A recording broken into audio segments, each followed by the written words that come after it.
De nuevo, hola, ¿qué tal? Muy buenas noches. Muchísimas gracias por su interés, su puntualidad y su asistencia a este cine debate que lo titulamos pues Lo monstruoso, lo humano, en donde pues el día de hoy tendremos la posibilidad de dialogar sobre pues esta película de Frankenstein, que recientemente pues salió en la plataforma de Netflix para poder pues dialogar sobre pues estas perspectivas y pues principalmente vistas desde una mirada pues más fenomenológica, más existencial, también retomando pues diversos elementos. Pues de nuevo tengo el gusto de estar aquí con Giorgio Lavesaro, que ahora sí no anda en Italia, anda por acá por México. Un gusto, Giorgio, ya después de, uy, cuánto tiempo que no nos vemos. Adelante y pues bienvenido. Muchas gracias, Carlos. Como siempre, un gusto y un placer estar acá. Y gracias a todas y a todos los que están también por ahí siguiendo la transmisión en Facebook. Y pues bueno, pues este es nuestro último cine debate del año. Como siempre, el recordatorio es pues ese, ¿no? Que la intención es que pueda ser un diálogo bastante abierto y que quien quiera participar, pues que lo haga abiertamente, pueden usar la función de la mano, abrir el micrófono, pedir la palabra, en fin, como quieran. Gracias a quienes pueden tener su cámara encendida, que nos acompañen también con el rostro. Quien no, pues bueno, también no pasa nada. Muy bienvenido al Square con nuestro último cinebate del año, con esta adaptación de la novela clásica gótica de Mary Shelley, Frankenstein o el moderno Prometeo, que pues vamos a analizar más bien desde la perspectiva de la adaptación que hizo Guillermo del Toro, en la versión cinematográfica que nos compete hoy. Y hay algunos puntos que será inevitable para mí al menos tocar en relación con con el libro, ¿no? Con la obra original, solo porque son puntos que señalan una intencionalidad muy concreta del director al tomar ciertas decisiones, al elegir hacer ciertos personajes o ciertas circunstancias específicas, muy concretamente el final, ¿no? Pero bueno, no será nuestro centro el análisis, más bien como algunas cuestiones que se desprenden justo de esta dialéctica de lo humano y lo monstruoso. Y como es costumbre, suelo hacer un micro resumen de la película antes de arrancar para tener a mano algunos elementos. Esta película básicamente tiene como tres actos, ¿no? Un preludio, que es como la infancia del doctor Víctor Frankenstein, la adultez y probablemente el momento de cómo se llega hasta la creación de la criatura, que es muy interesante ver finalmente en un registro cinematográfico que no se le llama como se le confunde popularmente, ¿no? Cuando se piensa en Frankenstein, casi siempre se piensa en la criatura y no en el y como también en la película es una criatura sin nombre, ¿no? Es solamente una criatura, o después llamada monstruo o como sea, pero que no tiene nombre y que una justicia poética del destino hizo que se confundiera el apellido del creador con la criatura, ¿no? Esto que es parte de lo que a mí me interesa también por ahí subrayar. Pero bueno, tenemos entonces la primera mitad un poco... em, por ahí Carlos dice que me estoy trabando un poco. Deje de ver solamente mi internet,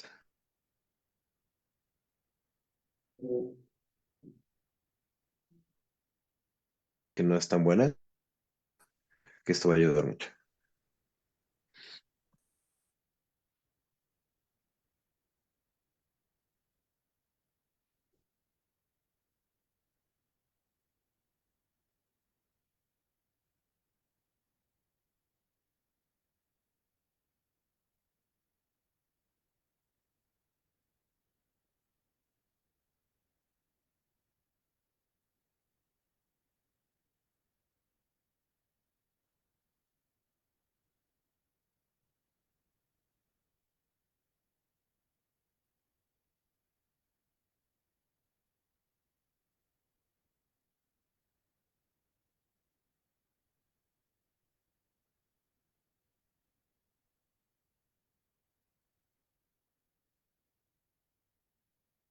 A ver, creo que ya estoy de nuevo. Ahora ya escucho mejor, ¿cierto? Sí, no había visto que estaba en una...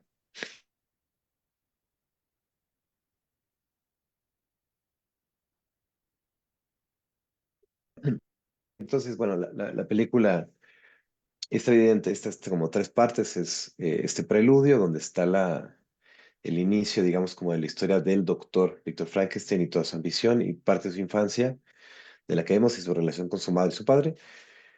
Está la parte de el devenir adulto médico y esta obsesión por como vencer a la muerte, vamos a decirle así, que lo lleva a idear la posibilidad de darle vida a un cuerpo inerte, eh, y el posterior conocimiento de este personaje que es como su mecenas, ¿no? Que le financia todos sus experimentos con el ánimo secreto de que él sea quien se quede como con la vida eterna, ¿no? Es un poco como la búsqueda que está por ahí también de fondo, la obsesión.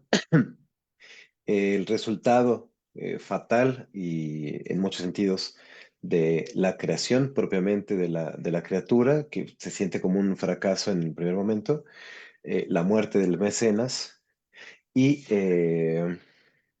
y la posterior ruina parcial de Víctor Frankenstein cuando primero piensa que no tiene éxito y cuando tiene éxito y se encuentra vacío, ¿no? Es un momento muy importante de la película, cuando dice, bueno, y ahora ya había dado con lo que quería hacer, ¿no? Había logrado crear vida y no sabía, podía moldearla a mi gusto y no sabía ahora qué hacer con ello, ¿no? Vemos su posterior frustración, ¿no? De sentir que la criatura no es inteligente como él se esperaba, o como sea que no llena las expectativas que él tenía de lo que iba a hacer, y su posterior destrucción del laboratorio, y él imagina que también con ello habría destruido a a la criatura, ¿no?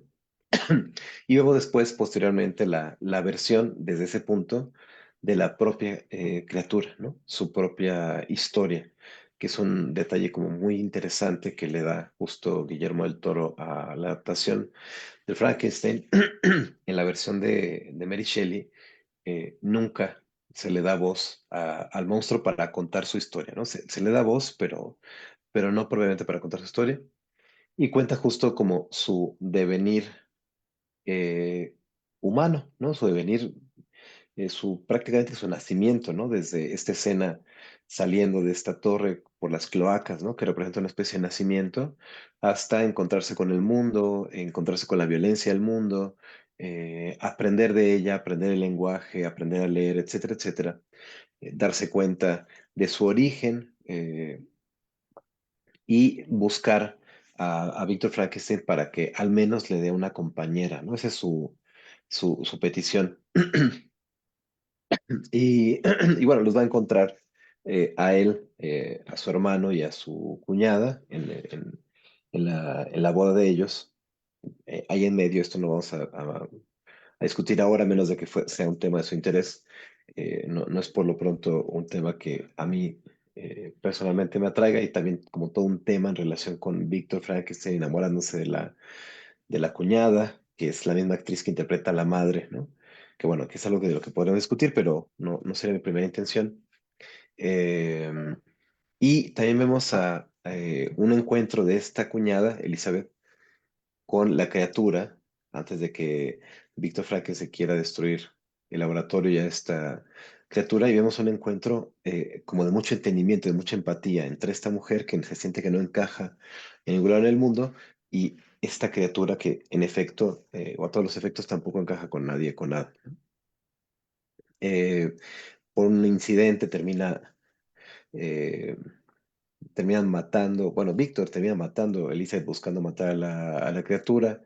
Él por segunda vez le echa la culpa a la criatura de una muerte, ¿no? Que primero el accidente del benefactor, que es el tío de Elizabeth, y luego la propia Elizabeth y su hermano, ¿no? Que su hermano sí lo mata, digamos, a todos los efectos de la criatura.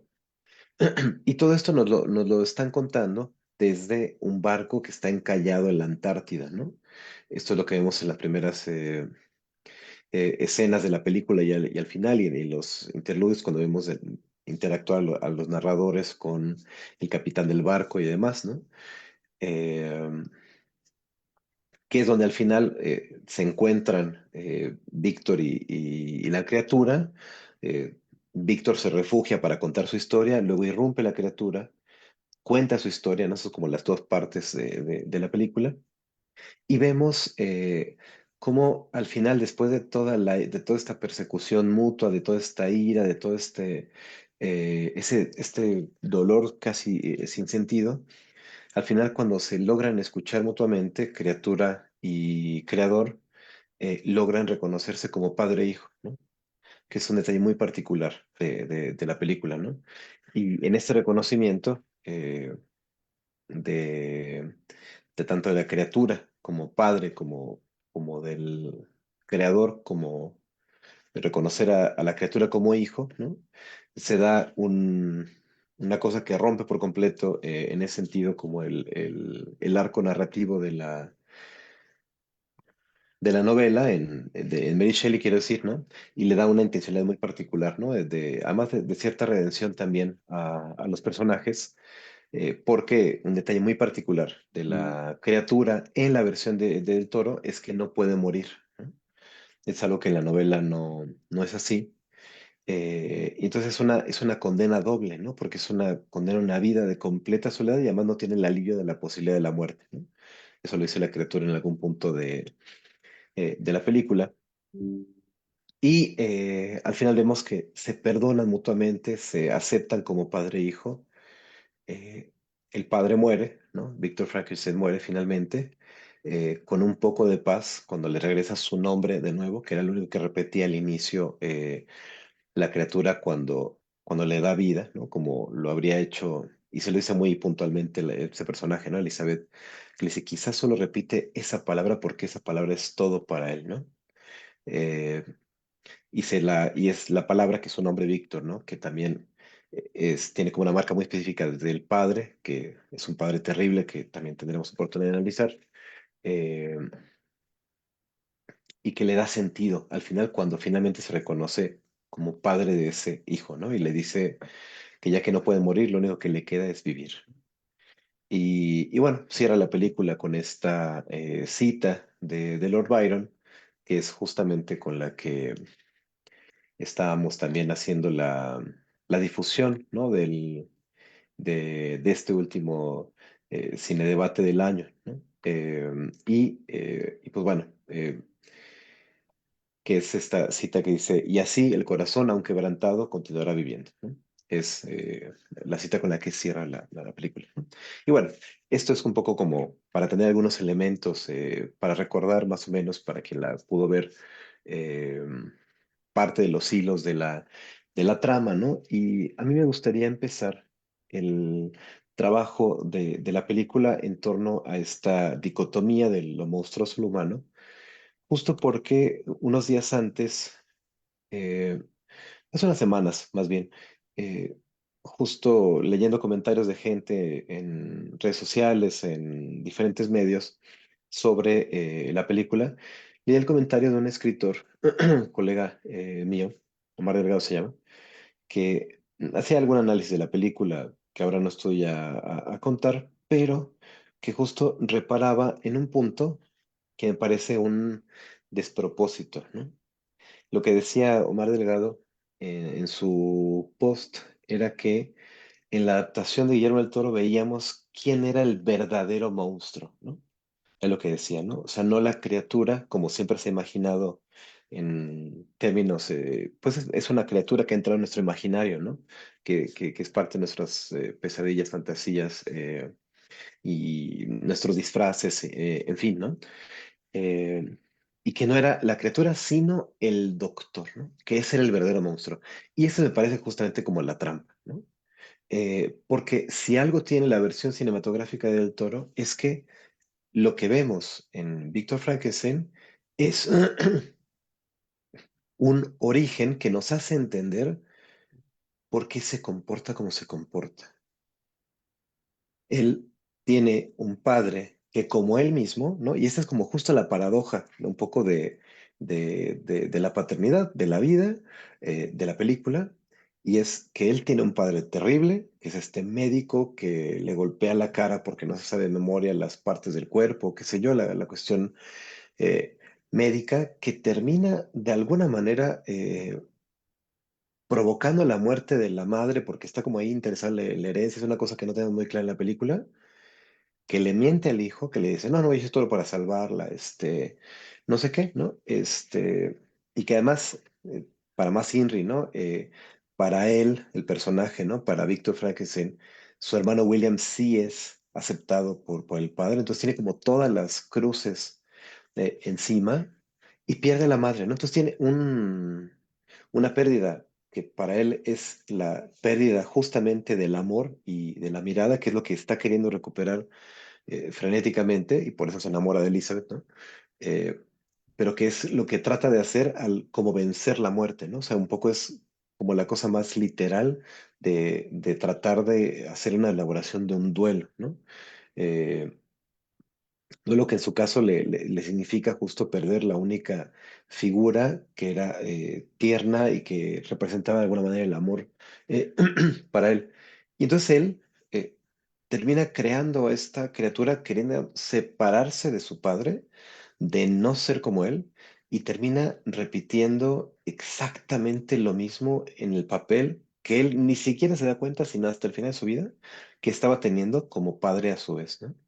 O sea, él engendra vida de una manera bastante innatural, en el sentido de que, pues no es que vaya y se consiga una esposa y tenga un hijo, una hija, sino que lo hace por su cuenta, con retazos de cadáveres, buscando hacer uso de la ciencia, con este entendimiento del sistema linfático, y no sé qué, y toda su ciencia, que muchas son de las cosas que son parte de la adaptación de Guillermo del Toro.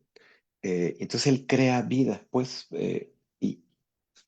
y justo la frase que dice, ¿no? Cuando recién se da cuenta que la criatura vive, dice, bueno, ya, y ahora he creado vida y lo puedo moldear, ¿no? Como yo piense, ¿y ahora qué hago con esto, no? O sea, llegado a un cierto horizonte, ¿qué es lo que hay? Adelante. Y no solamente, hay como dos puntos, no solamente el hecho de que pareciera que encuentra un vacío tremendo al ver satisfecho lo que pensaba que era su deseo, o sea, que no encuentra más horizonte o más hacia dónde ver cuando llega hasta el horizonte de su deseo, eh, sino que además trata terriblemente mal a esta criatura, ¿no? La trata como una cosa, la trata como una cosa de su propiedad, ¿no? Como si no fuera una criatura viva, ¿no? Que es justamente lo que acaba de hacer, darle vida a una criatura, ¿no? Eh, Incluso eso lo vemos subrayado en muchos momentos, pero muy particularmente cuando se decide a destruirlo, porque no es inteligente según él, y le dice, dime una sola palabra más para que para que te salve.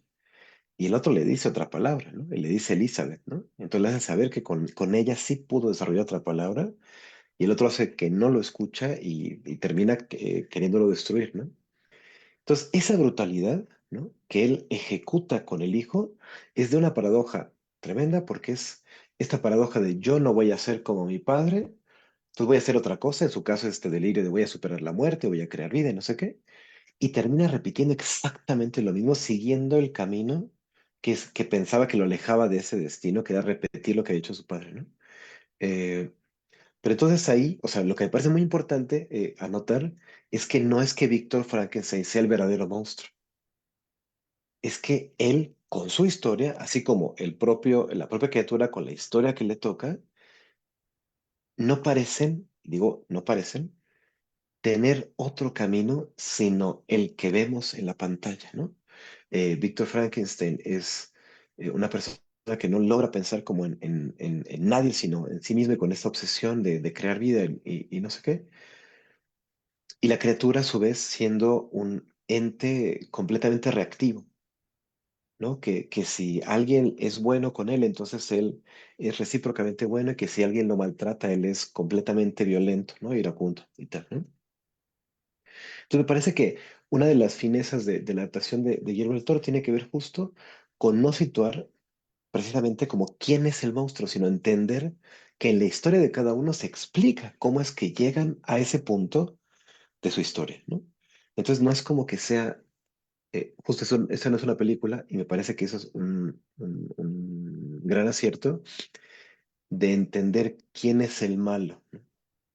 Sino de entender que ambos actores en la representación tienen su historia que explica o que hace entender cómo es que llegan a ese punto de sus historias y que ambos en su propia historia fueron en su momento víctimas, ¿no? Que pudieron llegar a pasar al otro papel de victimarios, ¿no? Entonces no se trata, me parece, en absoluto de reconocer quién es el verdadero monstruo, si Víctor o la criatura o el benefactor o quien ustedes quieran, sino justo que no hay ningún monstruo o que lo monstruoso está en lo humano, ¿no? O que en lo humano también está lo monstruoso, ¿no? Como este giro, eso es lo que a mí me interesa como empezar a poner sobre la mesa. Entonces, pues no sé, yo aquí empiezo a dar el micrófono para ver por dónde nos vamos yendo. Carlos, adelante. Si me permites, desde esta mirada de lo que pues muchas veces les he compartido a los alumnos de campo, creo que si quisiéramos pues cuadricular, tipificar, etiquetar, pues precisamente eh, una patología, un término, un adjetivo calificativo, pues no sería exactamente de una persona, sino lo monstruoso pudiéramos calificarlo en el último de los casos como la relación, como el campo que se está co-construyendo entre todos los que están involucrados desde pues todo lo que soy, toda mi historia, como pues precisamente me quedo pensando, ¿no? Desde esta terminología en terapia Gestalt, pues desde mi función personalidad, o sea, cómo muchas veces pues yo puedo brindar aquello o relacionarme desde lo que yo soy, desde lo que yo conozco, desde los parámetros que yo tengo. Y pues yo sí me quedo pensando mucho, como te lo he mencionado quizá en otros espacios, a mí sí me gustaría mostrarte mi contraste de mis comprensiones de lo que alguna vez en psicoanálisis me llegaron a platicar. Por supuesto que el psicoanálisis que a mí me llegaron a enseñar, pues es bastante incipiente y por eso es que me atrevo a ponerlo aquí sobre la mesa para que tú des pues las perspectivas más, no sé si correctas o adecuadas, pero sí pues más certeras quizá en el sentido de cómo muchas veces estas circunstancias pasan en temáticas de abusos, ¿no? Cómo de alguna manera escuchaba por parte de algunos profesores cómo es que pues una persona que fue abusada de alguna forma inconscientemente exponía ahora a sus propios hijos ante esta situación y de alguna manera no es una exposición de mala fe, ¿no? Sino una exposición para tratar de alguna manera de reparar aquello que yo no pude tener, aquello que yo no pude recibir, aquello que precisamente quisiera hacer diferente y pues creo que desde ahí es como empezar a percatarse de que cuando al otro le llega a suceder debido a esta exposición o no, de alguna manera en lugar de poder brindar aquello que a mí siempre me hubiera gustado, hasta donde vuelvo a replicar precisamente estos mismos comportamientos por no saber brindar pues toda esta contención, por no tener parte de esta experiencia en mi background para entonces saber cómo apoyar al otro y hasta dónde entonces esto se vuelve una circunstancia cíclica. No por ponerlo como determinista, pero no sé qué tanto si se aproxime aparte de lo que ahorita tú estás mencionando, por lo menos en las escenas de la película, de hasta dónde pues realmente, aunque yo trato de estar haciendo una situación de reparar circunstancias de mi pasado, pues no como algo fijo, pero sí ante el hecho de no saber cómo hacerlo, vuelve a suceder algo muy similar. No sé qué pienses al respecto de esta perspectiva. Ujú.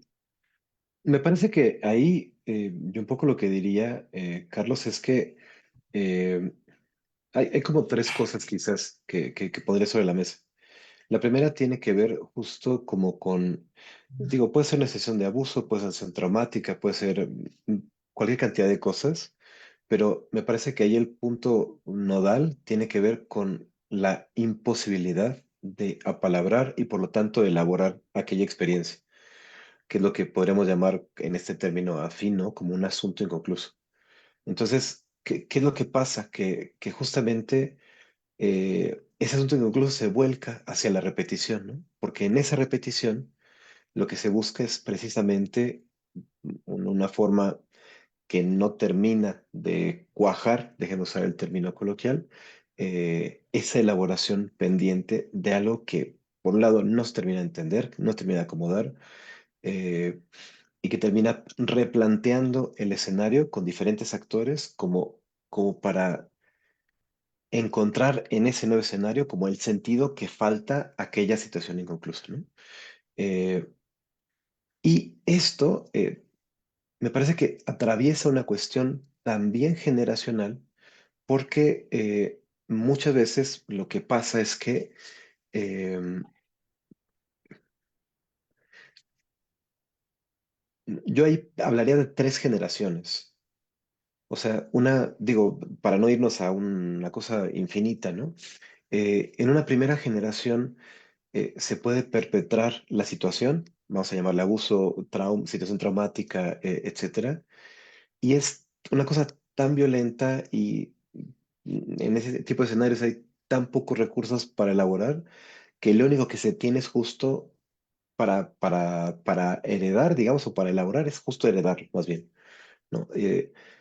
Plantear sin querer un escenario donde la cosa se reproduce y que no se puede hablar. Esto es algo, déjenme decirlo así, como clásico de segunda generación, donde hablando por ejemplo del abuso sexual, la abuela fue abusada sexualmente, no pudo decir ni pío, ni siquiera nombrar la escena como abuso sexual. La hija o el hijo es abusado sexualmente y sabe que la madre de alguna manera se entera, o el padre, pues quien haya sido el cuidador primario, y que no puede hacer nada al respecto. Y que hay una incomprensión ahí radical al respecto, y que cuando se actúa en la tercera generación, o sea, digamos en los nietos, en esta línea generacional, ¿no? Eh, ahí es donde empieza a haber una primera posibilidad de elaboración, justo porque ya ahí la mamá o el papá, quien haya sido, tuvo un primer movimiento de empezar a notar esta extrañeza de, momento, esto que está pasando en esta familia no es normal. Esto es malestaroso, esto es algo, ¿no? Porque también en ese escenario como que se filtra, se permea como esta visión.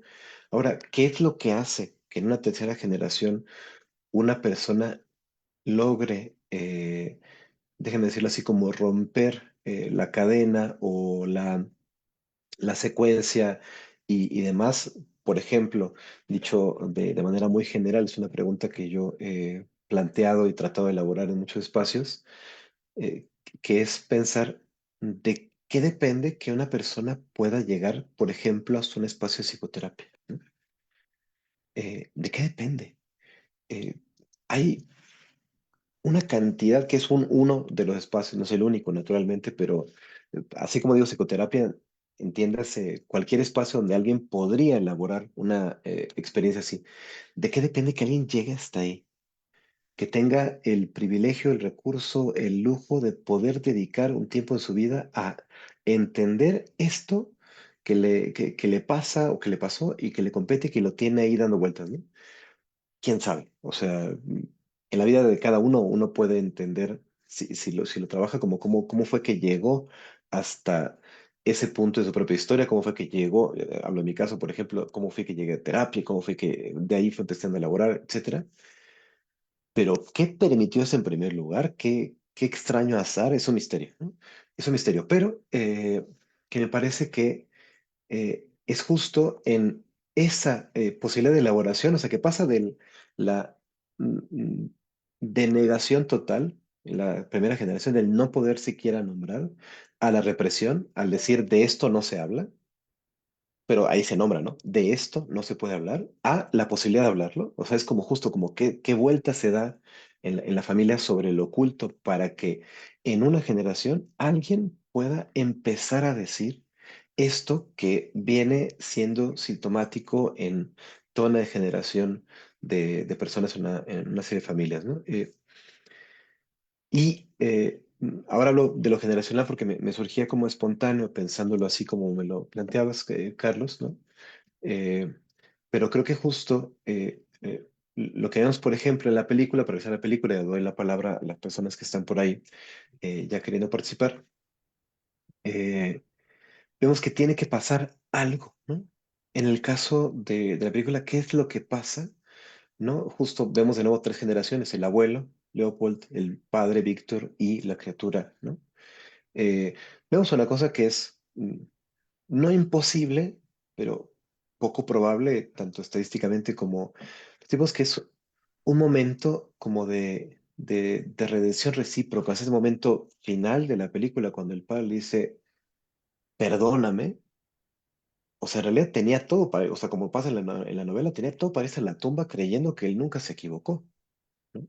Porque le pasa una serie de cosas, una cantidad de cosas a Víctor, pierde a su hermano, pierde a su cuñada, pierde su pierna, se vive la vida con remordimiento y con el deseo de venganza y de matar a la criatura, y al final, pero fíjense que no es casual, ¿no? Al final, cuando puede contar su historia y cuando escucha la historia del hijo, ¿no? Pero ahí digamos que la cosa misteriosa sería cómo logra escuchar la historia del hijo, ¿no? Es porque logró hablar de su historia, o sea, ahí habría como varias preguntas al respecto, pero digamos que hay un factor azaroso. eh, Logra hablar de su historia, logra, porque pudo hablar de su historia, que alguien la escuchó con interés y lo defendió para que contara su historia, escuchar la historia del hijo y entonces reconoce que él era su padre, ¿no? Entonces ahí es donde puede haber como un punto de quiebra, de diferencia o de justo apalabrar, en ese caso, algo que no podía ser nombrado y es el hecho de que Víctor Frankenstein se había vuelto el padre de una criatura eh, que no salió como él esperaba, ¿no? Esa era la cosa que él no podía nombrar, ¿no? En particular, ¿no? Y en el caso de la criatura, pues justo que tenía un padre que lo quería matar, ¿no? Esa era la cosa que no podía nombrar, ¿no? Entonces, pues bueno, yo por ahí abordaría un poco tu lance, Carlos, que lo podemos seguir dando vueltas, pero igual me gustaría escuchar por ella a Carla, a Daniela y a, no sé qué sea FA, segura, pero bueno, ahora nos dirá su nombre, pero adelante, Carla. Muchas gracias. Buenas noches a todos. La verdad es que a mí me gustaría mencionar algo que aprendí de Carlos y es el mirar al otro. Y esta película lo que me gusta mucho es que, bueno, aparte de lo que has mencionado, Giorgio, y lo que seguramente Carlos también va a aportar, es que a mi parecer hay tres miradas importantes que también marcan una mirada diferente a esta parte monstruosa de la humanidad, como tú lo mencionaste, Giorgio, en el sentido de que, por ejemplo, la mirada primero es de la mamá hacia Víctor, pero también después viene la mirada de Elizabeth hacia la criatura.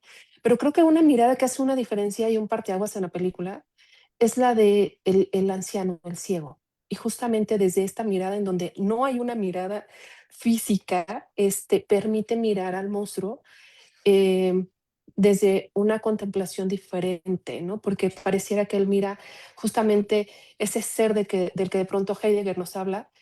Y se me hizo muy interesante la manera en la que, al menos para mí, esta película la puedo situar justamente desde este autor, desde Heidegger, y hablar desde todos los términos que él menciona. Y la parte importante que a mí se me hace es que sí, como tú lo mencionas, Víctor, al final reconoce que es el papá de la criatura, pero creo que quien funciona o tiene más como este rasgo de ser padre es el anciano, porque el anciano es el que le permite y le enseña a hablar, y no solamente a hablar, sino también a leer.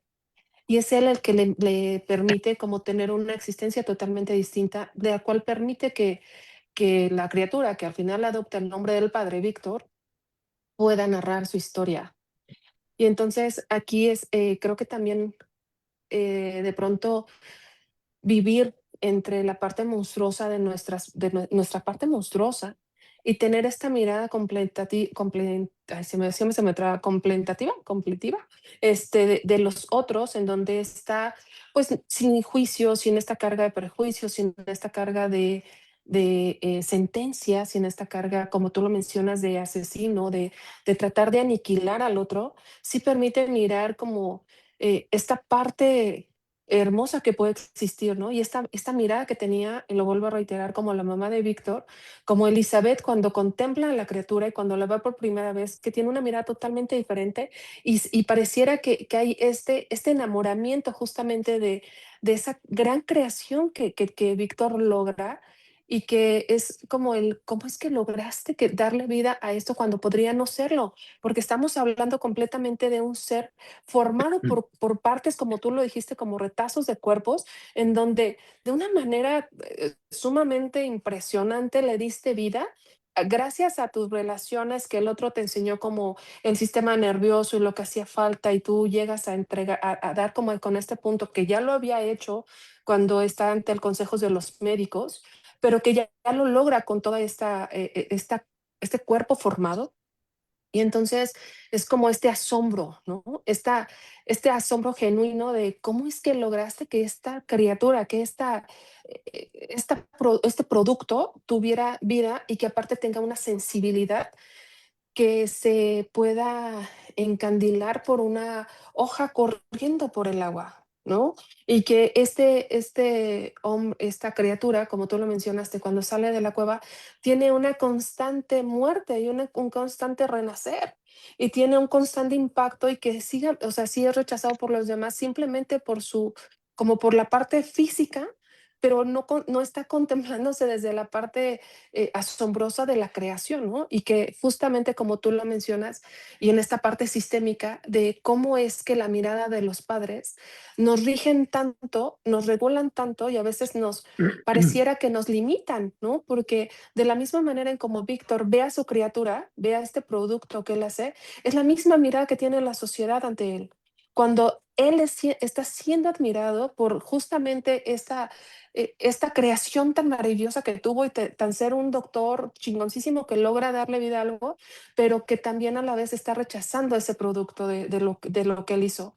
Entonces, eso lleva a los demás a no admirar a la criatura, sino justamente rechazarla, ¿no? Y entonces es como justo lo que tú mencionas, este devenir de como él fue rechazado por el papá, como esta persona no reconoce y cómo solamente la mirada de una mujer, ¿no? Este lado femenino, este lado sensible, permite que también él esté desconectado hasta de esta parte, ¿no? De que aparte pareciera que él tiene una gran sensibilidad al ver lograr todo esto que también hizo.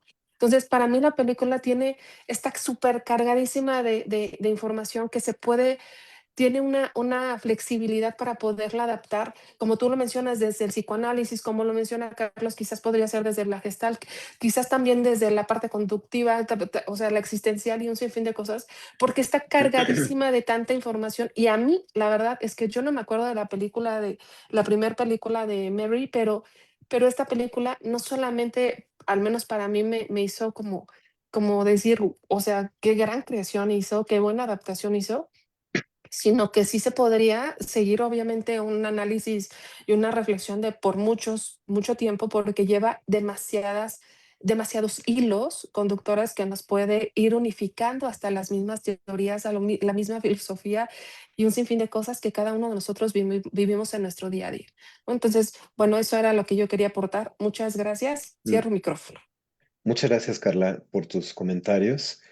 Sí, coincido. En realidad, podríamos estar aquí en varias sesiones de cine debate solo con esta película.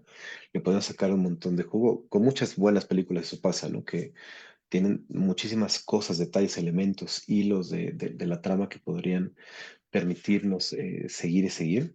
Y yo agregaría esto que está diciendo, matizaría esto que está diciendo Carla, con dos, tres cositas. La primera, que la figura del hombre ciego, ¿no? Que es este primer ser humano que encuentra y que lo acoge, ¿no? Y que es con quien aprende a hablar, a leer, etcétera, etcétera, yo no diría que es su padre, diría que es como su madre. O sea, es el primer ser humano en el mundo que lo acoge y lo recibe como humano y le da palabra, ¿no? Claro, es un hombre, pero la función es maternante en ese sentido, ¿no? O sea, le hace saber que es un humano. Incluso cuando él se entera de su origen, le dice, soy un retazo, ¿no? Y le está con esta información, ¿no? Estoy hecho de retazos de muertos, ¿no? ¿Y qué rayos soy? Le dice, tú eres mi amigo, ¿no? Y tú eres un humano. Y él tiene esta mirada, me parece, y lo dice en el momento, porque él en algún momento de la vida le quitó la vida a alguien más. O sea, él transitó, digamos, como por esa parte de poderse sentir juzgado o juzgarse a sí mismo en la parte como monstruosa. Y es justo desde ahí que no lo juzgan, ¿no?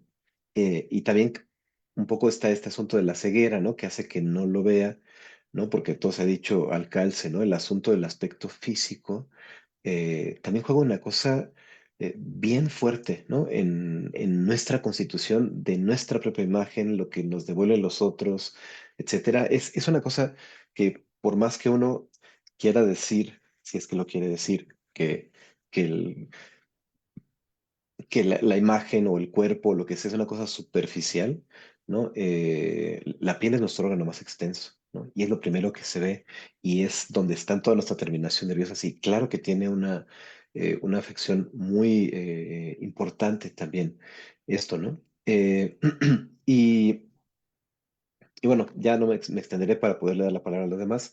Solo quería retomar el comentario de Ale que dice, el monstruo se vuelve monstruo porque es mirado y tratado como tal. En efecto, ¿no? Él no tiene ninguna concepción sobre nada, ¿no? O sea, y él se puede maravillar, como cualquier bebé, ¿no? De ver una hoja que se va en el agua, pero no recibe ese asombro porque quien podría ser su madre o su padre o como lo quieran ver, no le da ningún lugar a ese gesto, ¿no? Uno como padre, cuando pasan esas cosas, se maravilla, ¿no? De ver, de recordar que en realidad es maravilloso ver una pinche hoja que se va por el río, ¿no? Porque se deja asombrar por el asombro del bebé. Pero cuando ese reflejo no se da, justo se va por el caño, ¿no? Y eso es lo que le pasa a la criatura, ¿no? Daniela, adelante. Hola, buenas tardes. Em, Quiero regresar a un punto que para mí es uno de los más interesantes. Cuando mencionaste ahí el término determinista y luego específicamente en relación a que lo humano pudiera ser lo monstruoso, creo que sí, exactamente lo dijiste, pudiera ser casi como una pregunta así a todos, entonces yo lo voy a tomar un poco. Entonces, yo he observado y voy a hablar más de la observación de lo que yo hago como terapeuta y también en la vida.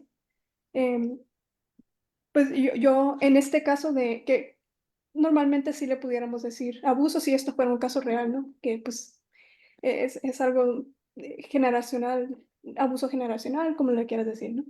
Em, y este tema del determinismo del comportamiento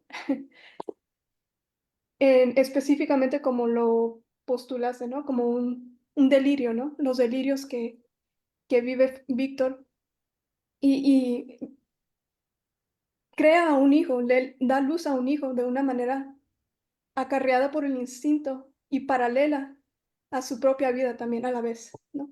Y la historia de su propia vida. Y cuando yo pienso en el abuso, lo primero que yo noto físicamente en las personas es insomnio, o sea, ojeras, todo eso, ¿no? Y se me hace muy interesante voy a conectar las dos cosas, ¿no? Como este comportamiento que parece, por así decir, lineal después de que uno adquiere un delirio, como sea que lo adquiera, ¿no? Em, puede ser, ay, se me fue. Ajá, pues determinista y puede ser cíclico, pero a la vez, eh, bueno, cuando Víctor, ah, es que estoy tratando de recordar exactamente lo que dijo, pero se me fue. Cuando Víctor, mm, es que me está entrando otra cosa, que creo que es más importante, perdón. Este tema del abuso generacional y cómo se hereda y todo. Me recordó mucho a la cultura budista y una vez alguien me lo mencionó en una plática sobre el budismo que el concepto de enlightenment, no sé cómo traducirlo en español, perdón, pero ese tema de tener un conocimiento a partir de observación eh, propia, no se puede, ya me acordé, ya no se puede en el caso de abuso, ¿no? Porque uno le duele tanto observar su propio estado después del abuso que hasta ya ni lo puedes simular en un sueño, ¿no? Está muchas veces bloqueado, lo que tú quieras, ¿no? En este caso de la película no es exactamente así, no sabemos si sueña el monstruo, bueno, podemos asumir que a lo mejor sí, pero no es importante o relevante. Más bien es, eh, o sea, en un caso ya más real, ¿no? De un padre eh, heredando ese abuso o esa situación de abuso a un hijo, pues no se observa él mismo, por lo tanto no expresa o no puede, como estabas diciendo, no puede expresar su propio estado cuando lo ve. O es muy fugaz, o sea, lo veo y me da miedo y otra vez regreso al bloquearlo, lo que sea. Y estás en un ciclo así, ¿no? En lo individual del afectado, el padre, digamos, Víctor en este caso, afectado. Y luego el hijo que se convierte, en este caso, la criatura, y también el ciego y todas las personas de la comunidad en el tema ya cultural budista que expande a todo eso, ¿no? Sistémico, alguien dijo. em, pues ya hay un testigo, ¿no? Un testigo y hay varios testigos de diferentes formas. Uno puede ser ciego y ver con el corazón y ver con los oídos y todo, pero también puede haber un testigo que sea un bebé y muchas veces uno no considera a un bebé como un testigo tal cual, pero son un testigo y su potencia es en que son testigos reflejantes, exactamente así, reflejantes, porque no tienen conceptos de lo que tú pasaste, no tienen concepto de nada, pues, y reflejan la emoción tal cual como es. Y uno se empieza a ver en el espejo, ¿no? A través de esta criatura o del bebé en el caso real, ¿no? Entonces a mí se me hace muy interesante esa parte. Y para cerrar nomás en este tema que me desvié de la cultura budista y cómo ellos ven lo sistémico y todo, em, lo que me comentó la persona es que la vida de un humano es demasiado corto para, a veces, ¿no? Dependiendo del caso, para sanar algo cuando no se puede observar. Y eh, en la práctica, pues básica, ¿no? De mindfulness, que es lo distilado de la práctica budista, de la meditación, básicamente, a mí en la observación de eso y también en la práctica, es básicamente hacer un corte a ese trauma generacional, a esa continuación de que se replique eso. Y Víctor, aunque parezca que creó una vida eterna en la criatura, realmente, como alguien también mencionó, Carla creo que mencionó, mm, eh, pues él está renaciendo y muriendo eternamente y renaciendo a la vez, que también es un concepto muy budista, ¿no? Y se me hace muy interesante que aunque sea paralelo y aunque sea ficticio, pues que alguien no puede vivir para siempre, ni se puede crear una vida tal cual, bueno, no todavía, em, están muy paralelos estos conceptos. Y él logra, em, a través de la creación me gustó como lo dijiste, engendrar a esta vida, logra simular algo que quizás en los delirios que fueron causados por el estado físico de no poder soñar, algo que él ya lo tenía presente, pero no lo podía procesar. No sé si me di a entender. O sea que le pasó el abuso y fue, o el trauma, si así le quieren decir. No pudo procesarlo en el cuerpo, por lo tanto, en algún momento, para poder simularlo, que también es un concepto psicoanalista de la primera ola y también un poco de la segunda, de el análisis de los sueños, que cuando ya no puedes simular algo en un sueño o no lo puedes representar o concretizar en algo simbólico, pues básicamente se manifiesta en la vida, en el comportamiento y estás en ese ciclo, digamos que la vida donde estás despierto, ¿no? En el mundo donde cuando estás despierto es pues lo superficial y cuando no te puedes meter al pozo hondo, que es el sueño y la simulación de los sueños y los símbolos que salen, uno queda atorado en este renacer y morir eternamente, que es un concepto budista también. Y eso sería pues mi parte por ahorita. Ujú. Tendría más que comentar, pero pues, ahí por Bien. ahora. Muchas gracias, Daniela. Retomo dos o tres cosas velozmente antes de seguir la ronda de participaciones. Sobre este asunto de este eh, como ciclo, esta cosa cíclica más que ciclo, ¿no? Y de repetición y demás que a veces se presenta como una especie de condena, ¿no? Ahora que hablabas del determinismo, ¿no? Pienso que justo ahí es donde se escribe como qué es lo que permite que alguien pueda romper con ello, ¿no?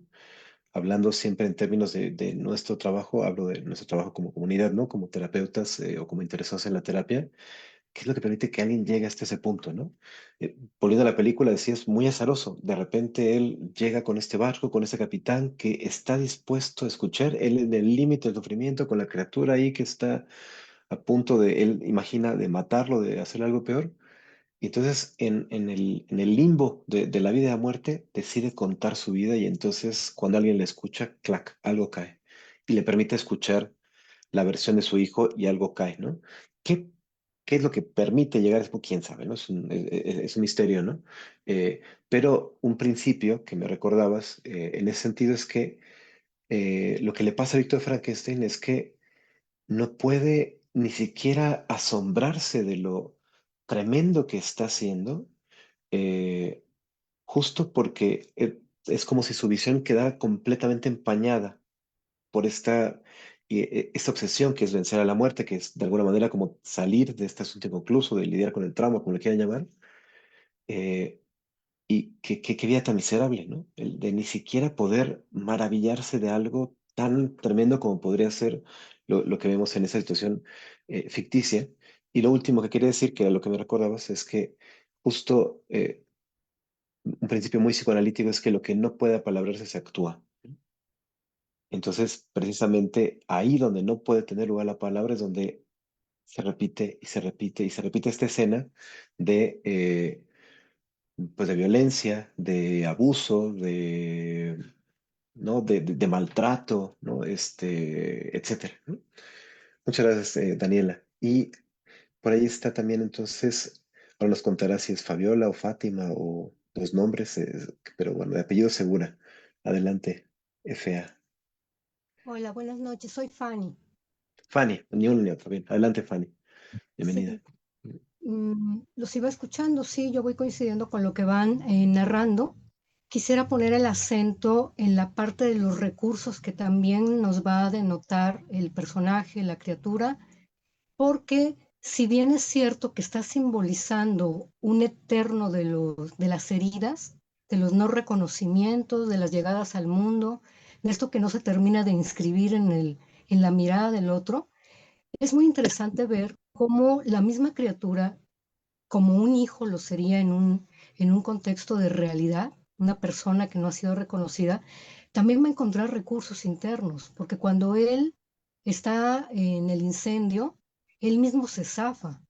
En ese nacimiento como de útero del canal de acuoso, donde va a renacer, habla de un ímpetu de alguien que no se vence y que estos símbolos que también van a recorrerlo como en la posibilidad de, después del nombre que le da, que le asigna Víctor y que él empieza a repetir, le da un segundo regalo, porque lo lleva al sol, solo que al principio el sol lo hiere, lo lastima en ese encuentro, como el bebé cuando por primera vez va a ver la luz, pero es un símbolo que al final termina siendo un encuentro de él con la luz, ¿no? Después de esa recuperación y reconciliaciones y perdones, él se pone al sol como algo que ya lo recibe y no lo hiere.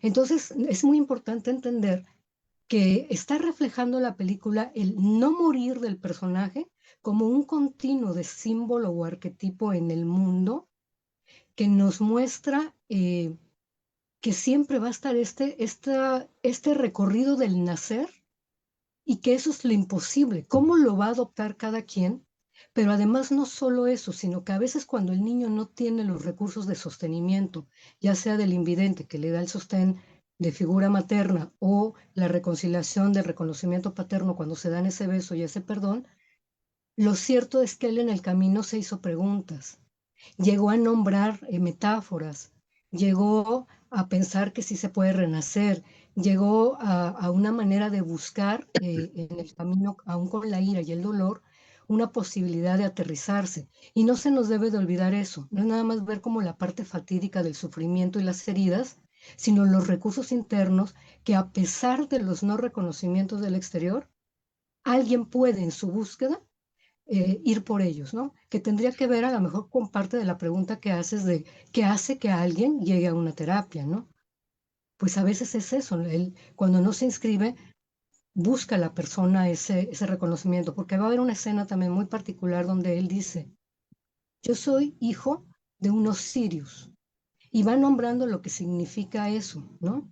Va a ser un desplegado de símbolos que lo nombran y a la vez que le es muy doloroso, también lo aterrizan, como diciendo, al menos tengo una inscripción, aunque sea desde ese lugar fatídico, pero al nombrarlo, a él le da una posibilidad de existir, no la óptima, no la amorosa, pero sí algo que nombra, ¿no? Y en ese nombrar cesa algo de esa repetición de la que vas nombrando, al menos en el avasallamiento, ¿no? Entonces, bueno, Ujú. pues ahí lo dejo a consideración, ¿no? Muchas gracias, Fanny, por tus comentarios, por tu aportación. Yo solo eh, añadiría a esto que estás diciendo, que estos recursos que llamas internos le son, como a todos nosotros, también dados. Él, a diferencia de nosotros como criaturas, él en la ficción puede, entre comillas, apañárselas solo por el canal de parto y salir y sobrevivir, ¿no? Nosotros no sobrevivimos sin el cuidado de otros. Un bebé dejado a sí mismo se muere. Es imposible sobrevivir sin los otros. No hay recurso interno que sea suficientemente fuerte, importante, increíble, divino, lo que sea sin los otros. No hay dependemos de los otros. Somos gracias a los otros, ¿no? Eh, y esto lo subrayo también porque parte de sus recursos internos también son posibles porque alguien lo acoge. No lo hace solo por sí mismo, ¿no? Es justo porque alguien tiene un gesto de recepción, de acogida, de ternura, que es el hombre ciego de la película, ¿no? Eh, y que lo inscribe en lo humano, ¿no? Y esto lo subrayo de una manera muy importante o lo vuelvo a- a- a mencionar porque esta pregunta que yo me hago, que ya sé que cuesta mucho trabajo escuchar, ¿no? Eh, que de qué depende que alguien llegue hasta un proceso de psicoterapia. Es que, a ver, voy a poner, a numerar así tres o cuatro contingencias de las que uno no sabe absolutamente nada. ¿En qué país nace? ¿Con qué sexo nace? ¿Bajo qué lengua? ¿Y con qué padres? ¿Cómo rayos que uno terminó siendo México, italiano en mi caso, con X padre, X madre, hablando X lengua en X ciudad? ¿Quién sabe? Es un misterio. No estamos aquí a resolverlo, pues es un misterio. ¿Y qué es lo que hace que dentro de todo lo que me es dado, todo lo que me es heredado, todo lo que genealógica y genéticamente me es inscrito, se vayan jugando mis relaciones con otros hasta el punto en el que de repente, clac, conozco a alguien que se vuelve la clave para que mi vida cambie?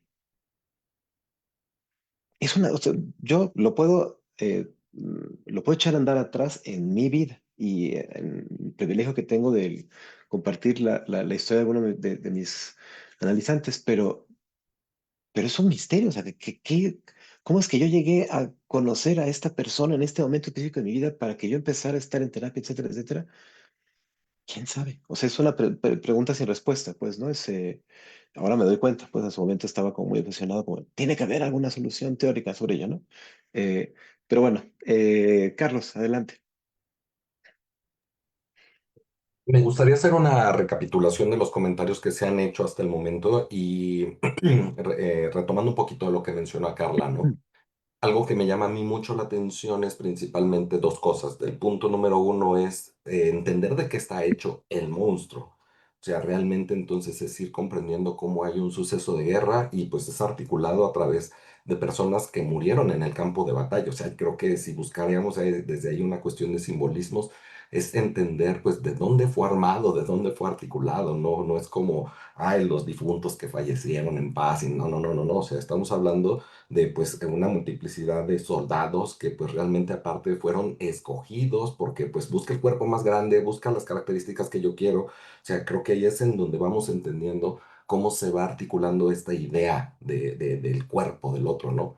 Pero retomando o regresando un poco hacia atrás, voy a tratar de no extenderme tanto en estas ideas.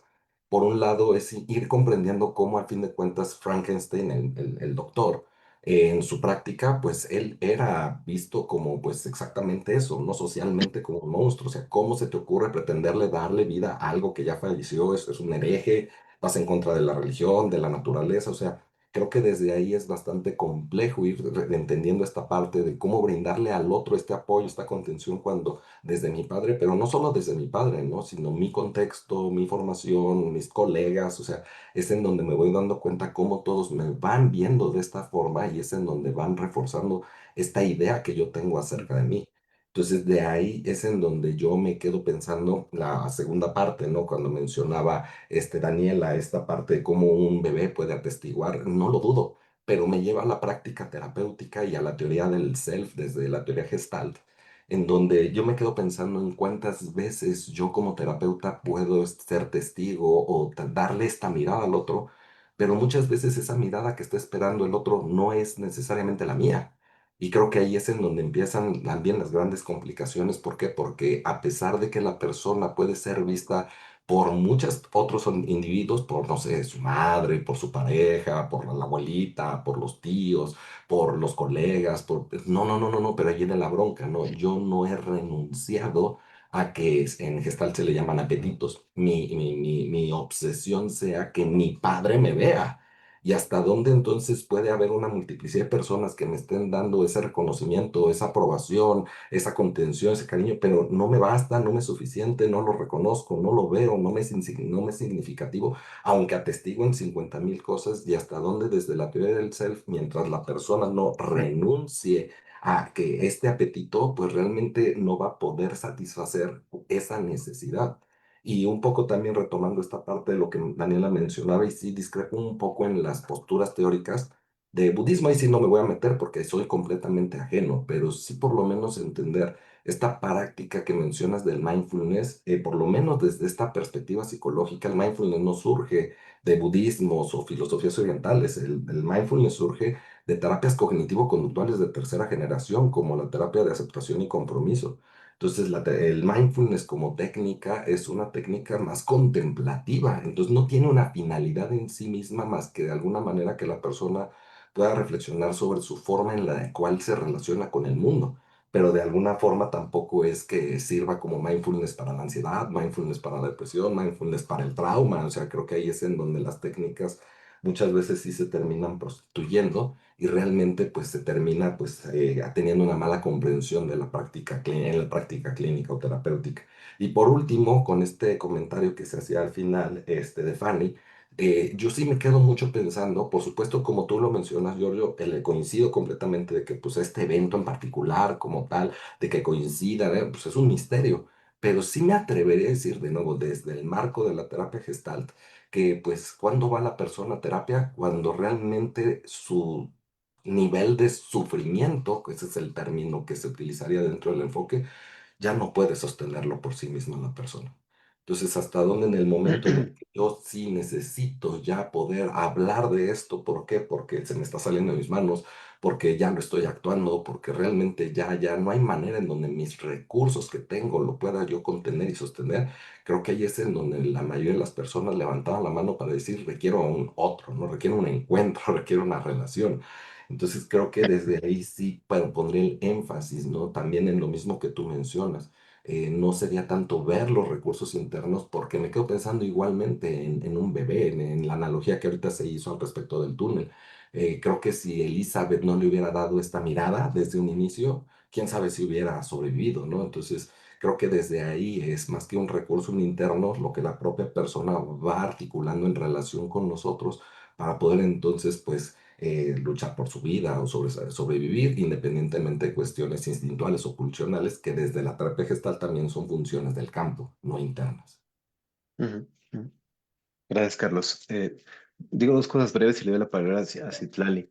De esto penúltimo, bueno, solo enfatizar esto que decías, es absolutamente importantísimo señalar que la primera cosa que realmente tiene la criatura es la mirada de Elizabeth, ¿no? O sea, la mirada de una mirada deseante, ¿no? Eso es lo primero que tiene, ¿no? Eso, sin duda. Gracias por puntuarlo. Y sobre el momento de que el sufrimiento ya no se puede contener y entonces se alza la mano, sí, pero ¿y cómo es que se logra que ese sufrimiento sea escuchado? Porque esa es la cuestión, ¿no? Porque eh, es necesario señalar que estar en terapia es un lujo. ¿No? Es un privilegio. Entonces, ¿cómo poder articular esas dos cosas? O sea, porque hay un montón de gente que de repente alza la mano, ¿no? Y se encuentra con una secta y se encuentra, ¿no? Y en lugar de poder elaborarse, se Coaching. encuentra, ¿no? En una cloaca de la que muchas no puede salir, ¿no? Entonces, por digo, ¿qué? ¿No? O sea, y además, no sé, digo, hay muchas personas que llegan alzando la mano por primera vez a terapia y se encuentran con experiencias triplemente traumáticas de terapeutas que abusan, o sea, cosas de verdad de terror y entonces ese momento, esa chispa, ¿no? Ese momento sincrónico, mágico, se pierde para siempre, ¿no? En muchos casos. Y otros no. Otros dicen, pues no, pues este ya me chingó y ese también. Y ahora voy con un tercero a ver si encuentro, ¿no? ¿Qué es lo que quién sabe? ¿No? Me parece que es muy complejo. Y un punto que me pareció muy interesante que también rozabas, que yo también tenía en la cabeza, es el tema de lo que está hecho. Decías, ¿no? Recordabas tú la criatura, retazos, pedacería de cuerpos muertos, asesinados en la guerra, ¿no? Y en algún momento él justamente, la criatura, lo que dice es, tengo recuerdos fragmentarios de otras vidas, ¿no? Y siempre son cosas violentas, de muerte, etcétera, ¿no? Y ahí me parece que parte de lo que significa tiene que ver con esta cosa que me parece medianamente revolucionaria, porque no es que se haya dicho hace poco, se dijo hace mucho, pero no se ha escuchado, que la memoria no está acá, en el cerebro, sino que está en el cuerpo todo, ¿no? Entonces, ¿qué pasa con una criatura que está hecha de muchas memorias corporales, que además, memorias traumatizadas por la guerra, ¿no? Entonces, eso también me parece como muy interesante. Citlali, adelante. Gracias, buenas noches. Eh, sí, Frankenstein se me hace de las novelas más ricas porque tiene mucho simbolismo, metáforas y habla mucho del contexto también en el que se creó. Y justo uno de ellos a mí, el monstruo de Frankenstein, que nunca tiene realmente un nombre, que eso es algo muy lamentable porque sabemos que el que no es nombrado difícilmente va a encontrar una identidad, porque no está llamado a la vida, ¿no? Por ahí existe esa creencia también. En el psicoanálisis surge que necesitamos ser nombrados para poder existir. Desde ahí creo que ya está algo complejo, de que no está siendo nombrado este monstruo, por decirlo de alguna manera, o llamarlo de alguna manera, ya está siendo llamado como monstruo. Eso entonces lo va determinando. Me encanta porque la metáfora de cómo nace, de que estamos construidos de partes, porque no solamente es ese monstruo, todos estamos construidos de partes, de historias, de todo lo que hemos venido heredando. Y justo ahorita que lo mencionaron, desde que empezó el debate, es algo que yo quería comentar, de que vamos siendo construidos por historias de la abuela, del bisabuelo, del tío, de la tía, y vamos siendo educados de esa manera y la forma en que vamos creciendo es que vamos buscando o intentando construir nuestra propia identidad a partir de todo eso que nos ha sido dado, ¿no? De las enseñanzas, de los recursos, del cariño o del no cariño, de los abusos, y nos vamos construyendo poco a poco. Y creo que el monstruo de Frankenstein lo va haciendo conforme se va encontrando con diferentes seres humanos a lo largo de su vida y las miradas que le dan, ¿no? A partir de ahí empieza a tener su propia identidad, que al principio, bien lo dijo, Víctor era su todo, como nuestra mamá cuando nacemos es nuestro todo. Y poco a poco, toda la novela es una metáfora, también la lucha contra Dios, ¿no? La lucha de ser creadores todo el tiempo, porque todo el tiempo estamos creando, no solamente vida, sino otras cosas, de tratar de parecernos a Dios, a veces, no a ese Dios que creemos, ¿no? Independientemente de las religiones. Me parece muy hermosa esta novela porque está en una búsqueda constante de una identidad y a veces peleando con ese padre que lo destruyó. ¿Cuántas veces nuestros padres, mamá, papá, no somos lo que querían que fuéramos? Porque desde antes de que se embarazara mamá ya había una creencia o una idea de yo quiero tener un hijo, una hija que sea como, que se parezca a. Y cuando nacemos y vamos creciendo, todo eso se destruye y se viene abajo. Entonces, hay tantas metáforas que se ven aquí, ¿no? El hijo o la hija peleando, digo, y Mary Shelley cuando escribió esta obra era una lucha contra el padre que no la dejaba hacer. Elizabeth se identifica con un monstruo porque es una mujer diferente a su época. Yo creo que ahí hay una proyección. Me identifico contigo que eres diferente porque yo también soy diferente y siento que no encajo en nada, porque eres una mujer, por lo que se ve en la novela, bueno, en esta película, muy inteligente, ¿no? Muy diferente a las mujeres, al parecer, que no era aceptada una mujer inteligente en ese tiempo. Entonces, hay tantas metáforas que ver, este perdón que se otorgan mutuamente padre e hijo que a veces no lo logramos en esta búsqueda de la identidad y de pelear en contra del padre que me creó o me llevó a eso. Y de hecho, yo recuerdo el libro que dice que el monstruo se aleja con el padre. Nunca se sabe qué pasa con el monstruo realmente.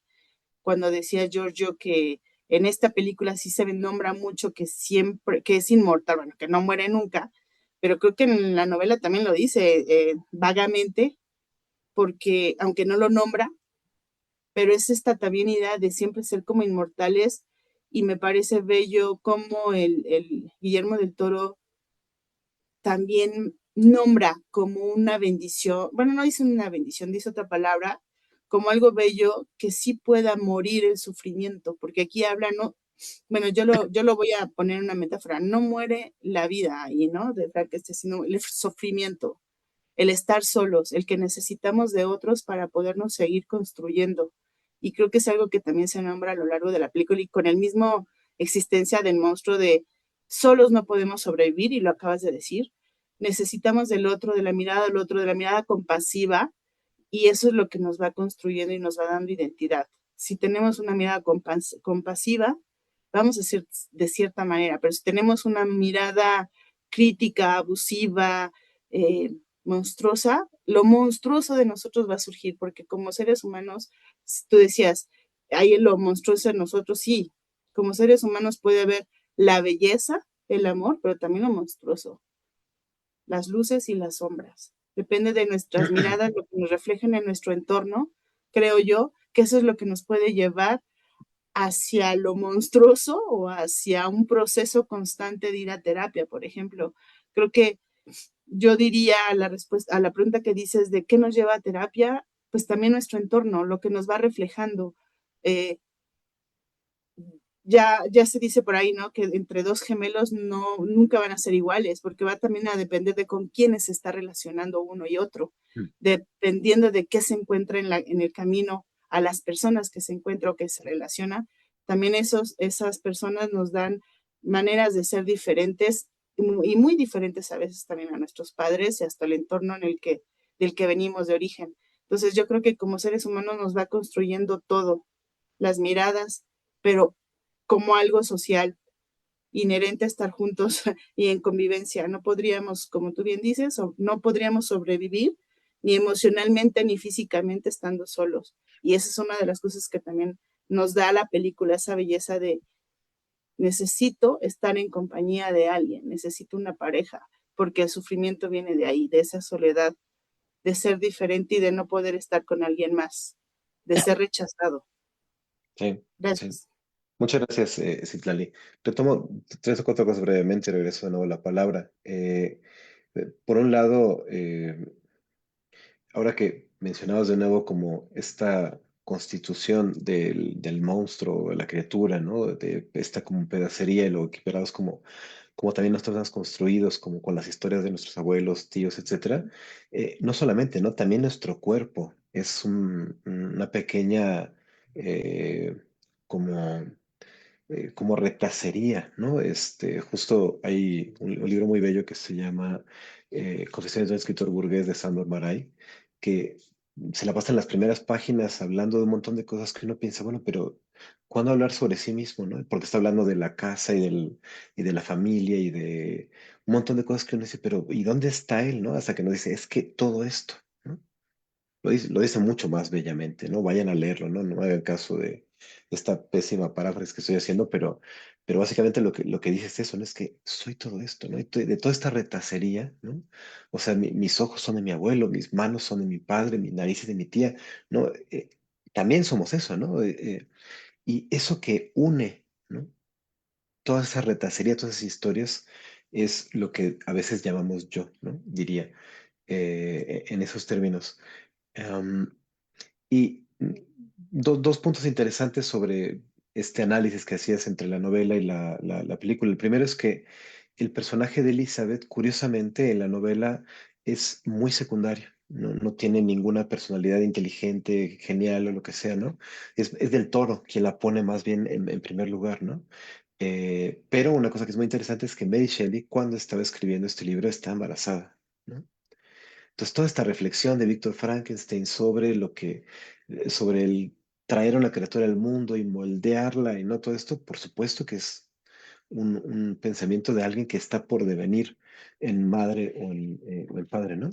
Y en la novela, en efecto, hacia el final, lo que sí dice la criatura es que eventualmente morirá. O sea, y es una cosa que Del Toro también ha dicho en entrevistas, es una diferencia, pues, ¿no? Entre la novela y la película.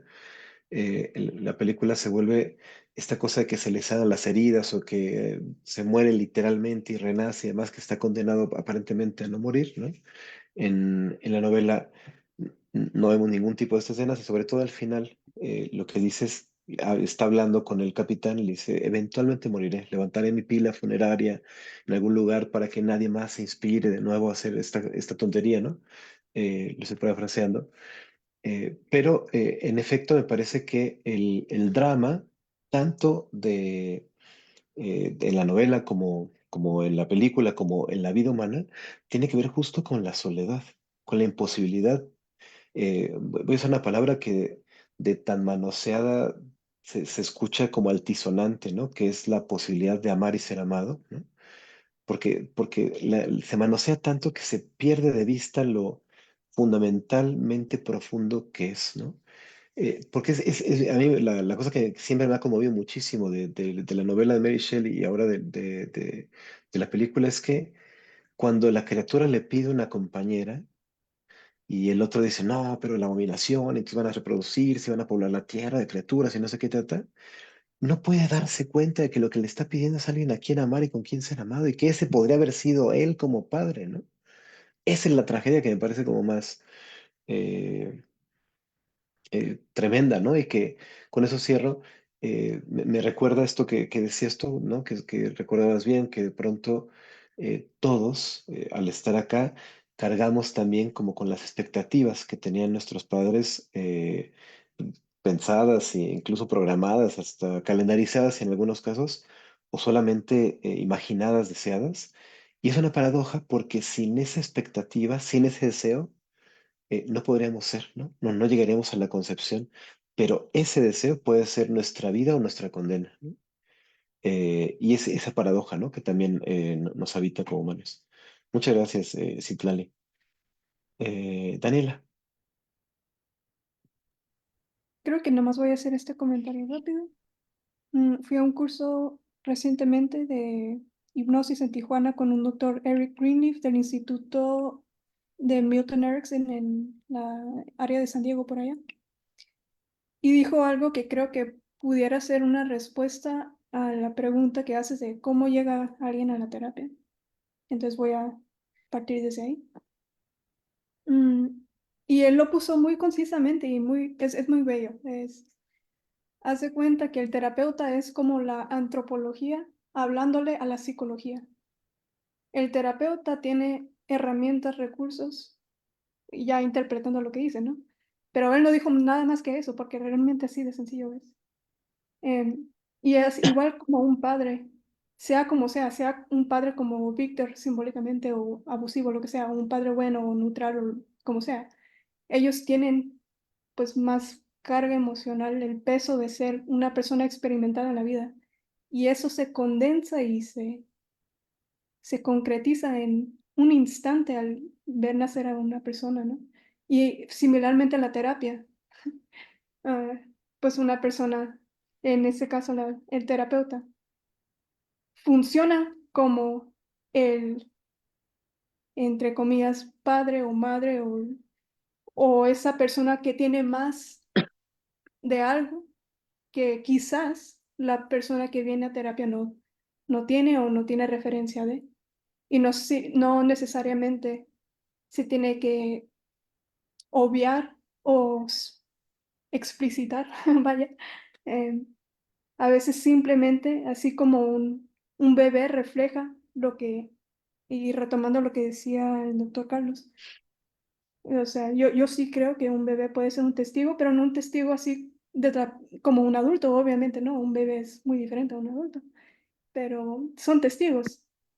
Y uno puede ser testigo desde esa postura, porque una vez yo fui un bebé y tú y todos, ¿no? Entonces sabemos cómo, pero no veo yo que sea común que la gente tome eso como un recurso terapéutico de simplemente estar y tomar la postura de reflejar, ¿no? Que es el espejo, ¿no? O sea, sí se conoce como concepto de herramienta terapéutica, pero es a veces gana el impulso de querer llenar el silencio con algo cuando quizás no sea del todo necesario, ¿no? Entonces, esa frase la voy a repetir, que la antropología le habla a la psicología y la psicología sería la psicología que vive dentro del individuo que va a terapia o que se busca terapiar, no necesariamente en un contexto clínico, puede ser en cualquier lugar, ¿no? Cuando yo voy al parque a terapiarme con el árbol por lo bello que es o por el sol, así como la criatura al final con el sol, ¿no? El sol es algo que tiene más de algo que yo no tengo, no sé, a lo mejor vitamina D me falta, ¿no? Y yo voy a bañarme en el sol. Y también simbólicamente se puede parecer la analogía, vaya. Em, entonces voy a cerrar con eso porque así de sencillo es. Mm, Así de mm, sencillo lo veo yo. Vaya, mm. gracias. Muchas gracias, Daniela. Me gusta mucho escuchar sus propuestas de respuesta a esta pregunta que tengo muchos años trabajando. Eh, y me gusta porque veo pues que genera también esa inquietud, pero estas respuestas son siempre a posteriori, cuando ya se dio el encuentro, cuando ya llegó la persona a terapia. Depende del entorno, naturalmente el entorno, depende de lo que pasa con el terapeuta en tanto, puede usar un terminajo lacaniano, tanto sujeto supuesto a saber este encuentro del que hablabas tú, la antropología con la psicología. Claro, todo eso se da una vez que la persona ha llegado a terapia. ¿Cómo y de qué depende que llegue hasta ahí? Es que e- e- es, es muy complicado eh, es como un poco, a ver, esta pregunta, digo, no sé por qué la traje ahora y está abarcando tanto de la reflexión, pero esta pregunta es más o menos parecida como a entender por qué hay materia en lugar de no materia, o por qué hay vida en lugar de solo muerte. O sea, son, exactamente, es un tema más filosófico, exactamente. Pero bueno, pues son mis clavadeces, perdón. De repente aparecen aquí y allá. Em, Carla, adelante. Gracias. Pues yo solo quiero mencionar que difiero más bien de lo que tú mencionas, Giorgio, en cuanto que la mirada que tiene la criatura es a partir de Elizabeth, cuando para mí la criatura tiene una mirada a partir de Víctor, porque como lo bien mencionas, lo mencionaste tú, tanto lo mencionó Citlali, es como desde estas expectativas, ¿no? Y como él, de hecho, tiene esta idea de lo que está creando. Ahí el otro ya está existiendo y tan es así que él no solamente agarra partes del cuerpo de los soldados, sino también de todos aquellos que van a ser ejecutados. Y de hecho, algunos hasta en vida le dice, a ver, abre la boca, no, no me gusta, tiene la espalda bien, pero no, no, que lo fusilen, ¿no? Y entonces creo que desde ahí estamos hablando de cómo él construye al otro, y entonces aquí ya hay una mirada. No hay una mirada a partir de Elizabeth, hay una mirada desde Víctor. Mm, Y desde ahí ya está existiendo la criatura, al menos para mí. sí. La otra parte es que tú pones esta pregunta y ahora dices, no entiendo por qué está generando tanta resonancia como el que me digan como sus opiniones cuando lo has repetido en varias ocasiones, y mi respuesta ante ello sería, ¿y por qué no habría de llevarme a terapia mi humanidad? ¿Por qué no habría de llevarme a terapia cuando mi humanidad me está superando y yo necesito la mirada del otro desde lo que quizás yo no estoy mirando? Y puede ser la mirada compasiva, contemplativa, la mirada quizás dura o firme, o la mirada que en ese momento yo necesite, ¿no? Y esa es otra pregunta también, de cómo es que, y creo que Citlali fue quien lo menciona, ¿no? De estas herramientas, perdón, creo que fue Fanny quien menciona de estas herramientas internas, cuando en realidad también esas herramientas no solamente vienen desde esta parte de lo que nosotros creamos, sino como bien lo mencionaste, de que la criatura, es verdad, nosotros cuando nacemos no podemos alimentarnos, caminar, limpiarnos, si nos hicimos o alimentarnos, un sinfín de cosas, dependemos de alguien más. Pero sí también es este tema de que todas esas herramientas ya no son dadas, porque al menos hasta donde yo tengo, y mi ignorancia es muy grande, comprobado por ADN, es que también ya traemos, como tú lo mencionaste, memorias en el cuerpo de nuestros padres, de nuestros abuelos, y eso también nos construye y eso también nos ayuda. Entonces, si estamos hablando de un tema sistémico, transgeneracional, en donde mencionas 3 generaciones, pues por supuesto que vamos a estar impactados también de sus historias. Por supuesto que también vamos a estar impactados de sus dolores en ocasiones, o hasta de cargas que ni siquiera podríamos a veces comprender qué sucede, y también eso me puede llevar a terapia.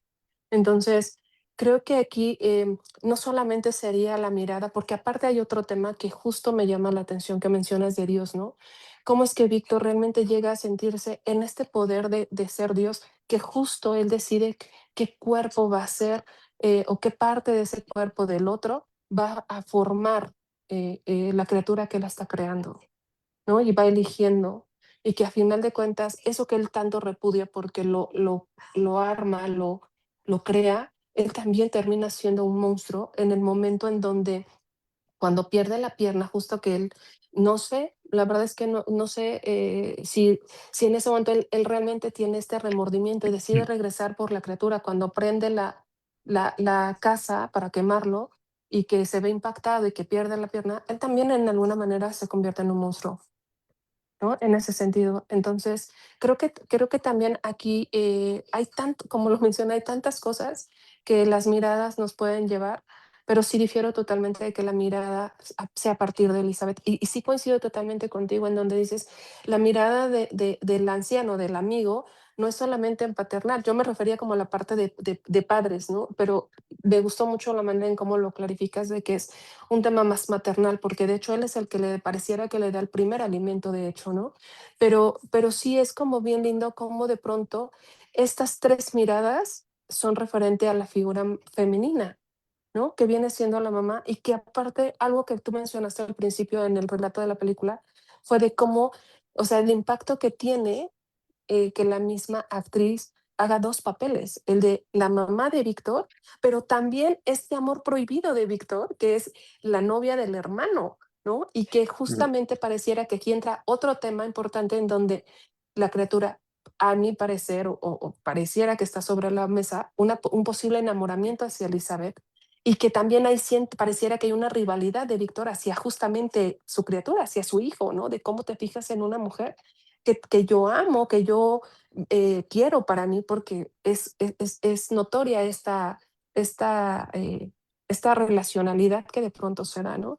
Y en el tema que menciona también, creo que fue Fanny, de justamente cómo llega la criatura que sale por este ducto, para mí fue como en este constante arrojar al mundo, y ser arrojado, la criatura es arrojado constantemente al mundo del otro y del mundo de los otros, ¿no? Porque también es rechazado y también es asesinado y también justamente como cada una de sus partes ha sido, ¿no? O sea, de esta creación de muerte que a final de cuentas da vida, ¿no? Entonces, ahí es a donde yo me pregunto qué tan interesante es que en un cuerpo tan que no había vida o que había vida, vuelve a verla, ¿no? Cuando podría no serlo.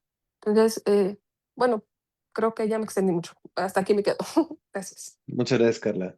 Yo tomo dos cosas brevemente, le doy la palabra a Yair y a Carlos.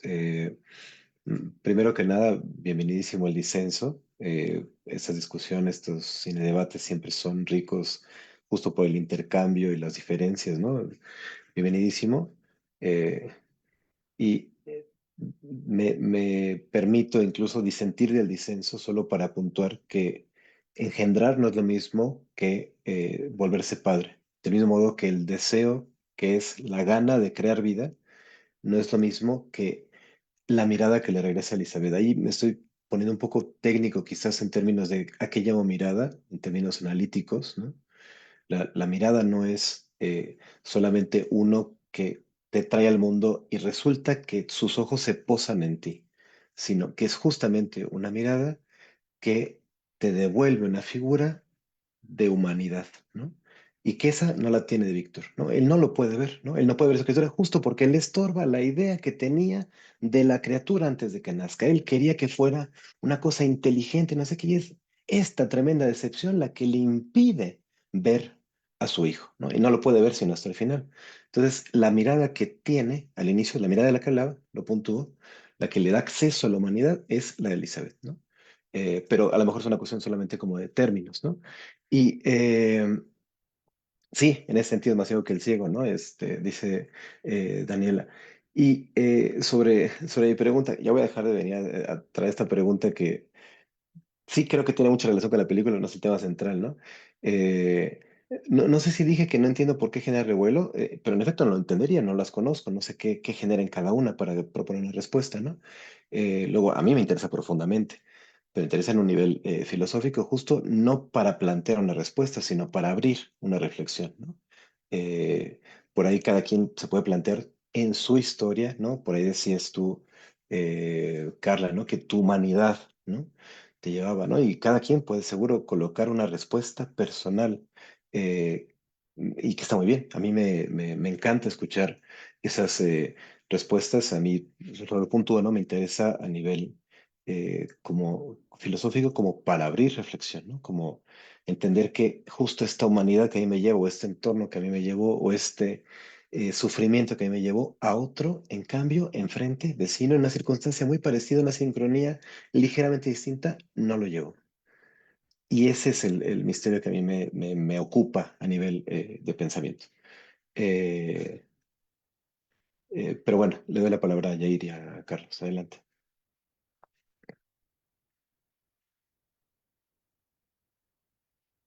A Yadir, perdón, dije Yair, perdón. ¿Sí me escuchan? Sí, ¿verdad? Adelante, te escuchamos ahora sí. Son algunas reflexiones y a ver si las puedo, o que transiten de reflexión a preguntas. No me quiero extender, ya estamos casi sobre el tiempo. A mí, escuchando cómo se ha referido aquí en esta sesión lo monstruoso, la criatura, evidentemente es lo que mi reflexión es cómo se construye, ¿verdad? Cómo se construye el monstruo. Es decir, algo bien interesante que se llama teratologización.